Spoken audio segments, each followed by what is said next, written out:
Yo, what's up mga ka-rago natin, panibagong vlogger naman at panibagong video na naman. At ito naman, si Prince Katsu. So, nagbabalik naman tayo guys. So, another issues na naman itong kumakalat guys na yun na yung 2025. So, na 2025 guys is napakaganda panahon. And may mga times din talaga hindi tayo nakapag-vlog dahil masyadong busy at may mga ibang bagay guys na pinagka-busyhan.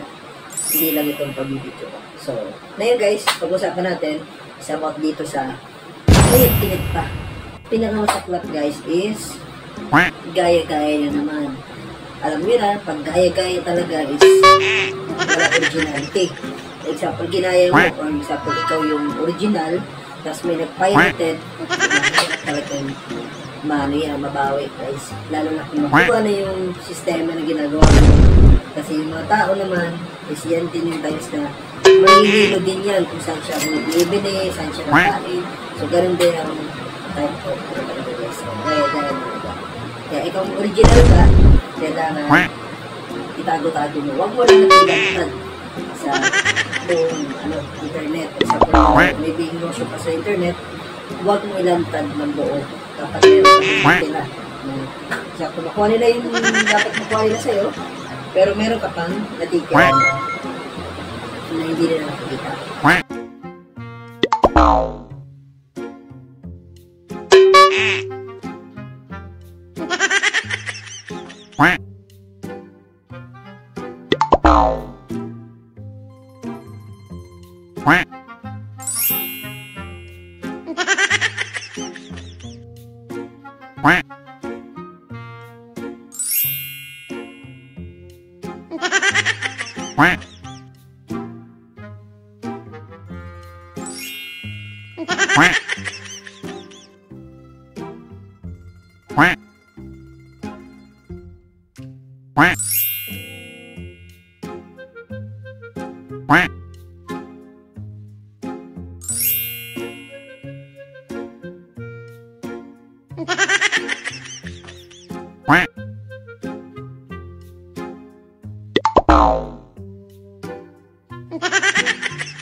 Sana all.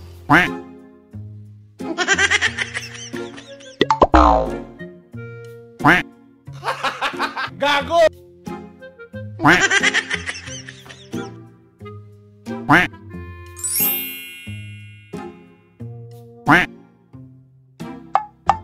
So, na yung pagkalat na issue na yun guys is about dito kaya si Neneng B at ipagkabala si Rosmar. So, yung dalawa na po guys is na yung nag-aaway dahil sa buong kanilang business. Yung kanilang business, sabihin ganitong business guys, like, yung nag-trending na, kasi marami nang kumain yun bago pa si Neneng B noon. Guys, meron nang dumating na ganyan na trending, yung dating criminal siya, tapos bago, tingka din siya na ganyan, yung Hungarian sausage din, yung hotdog. So, gano'n din siya na nag-trending din yun. Ayan, siya mahina, yung isa, meron din gumaya. So, ayan, naging po si Neneng B, naging click siya, so, naging popular. At ang pinakamahirap nito, yung pinaka-legend, ang pinaka-matagal ng vlogger na sabi natin mahirap. Businesswoman na si Rosmar, ay ginaya dito si Neneng B. Siyempre mo, yung original na trending, sariling gawa, sariling invento, sariling pago, at gagayahin naman natin yung businesswoman na si Rosmar. So, ito yung more originality guys. Kung masabi ko lang sa inyo is maging pantin-pantlay ko para sa negosyo, okay, ang ganyan, gagawin nyo na lang, pagalingan na lang at pagandahan at pasarapan na lang ng mga kanyang mga business or mga pagkain. So, hindi away sa social media kasi hindi yan masarap to, masarap dito.